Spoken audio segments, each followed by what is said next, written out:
நம்ம வார்டில் இனிமேல் எந்த சத்தம் நமக்கு இந்த வார்டில்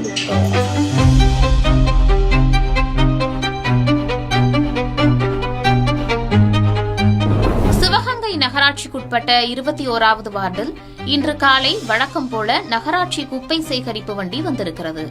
அப்போது அதனை அந்த வார்டு திமுக கவுன்சிலர் ஆயுப் கான் நிறுத்தி இனிமேல் தனது பகுதியில் தூய்மை பணியாளர்கள் விசில் ஊதக்கூடாது என்று அறிவுறுத்தியிருக்கிறார்.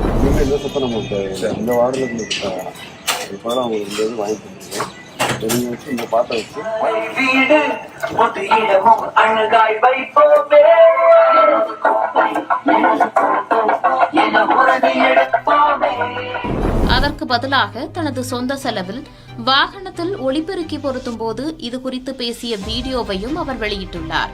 அந்த வீடியோவில் இந்த வார்டில் தூய்மை பணியாளர்கள் குப்பை சேகரிக்க வரும்பொழுது இனிமேல் விசில் சத்தம் போட வேண்டாம், விசில் சத்தம் இந்த வார்டில் கேட்கக்கூடாது, அதற்கு பதிலாக உங்கள் வாகனத்தில் நான் இந்த ஒளிபெருக்கியை பொருத்தியுள்ளேன், இதனை பயன்படுத்தி வீடு வீடாக நீங்கள் குப்பையை சேகரித்துக் கொள்ளலாம் என்று பேசியிருக்கிறார்.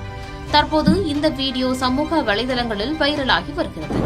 சிவகங்கை நகராட்சி 21வது நகர்மன்ற உறுப்பினர் நம்ம வார்டில் காலையில் அதிகாலையில் சூரியன் உதிச்சோன்னா குப்பைகளை மக்களிடத்திலிருந்து பொதுமக்களிடமிருந்து சேகரிக்கிறதுக்காக நம்முடைய சுகாதார பணியாளர்கள் ஒவ்வொரு வீடாக குப்பையை சேகரிக்கிறதுக்காக வர்றாங்க.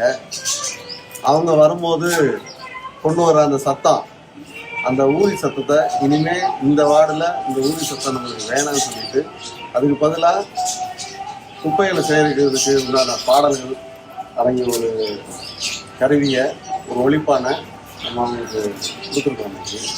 இனிமே நம்ம வார்டில் இந்த சத்தம் தான் கேட்கணும், நம்ம சத்தம் இனிமேல் கேட்கக்கூடாதுன்னு அறிவுறுத்தியிருக்கோம் நம்முடைய சுகாதார பணியாளர்களுக்கு.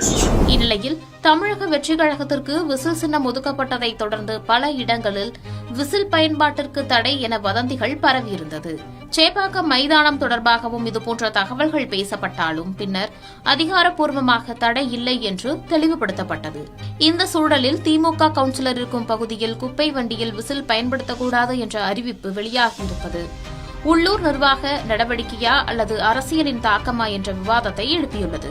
அன்றாட நகராட்சி பணிகள் கூட சமகால அரசியல் குறியீடுகளுடன் ஒப்பிடப்பட்டு பார்க்கப்படும் புதிய அரசியல் நிலைமையை இந்த சம்பவம் பிரதிபலிக்கிறது.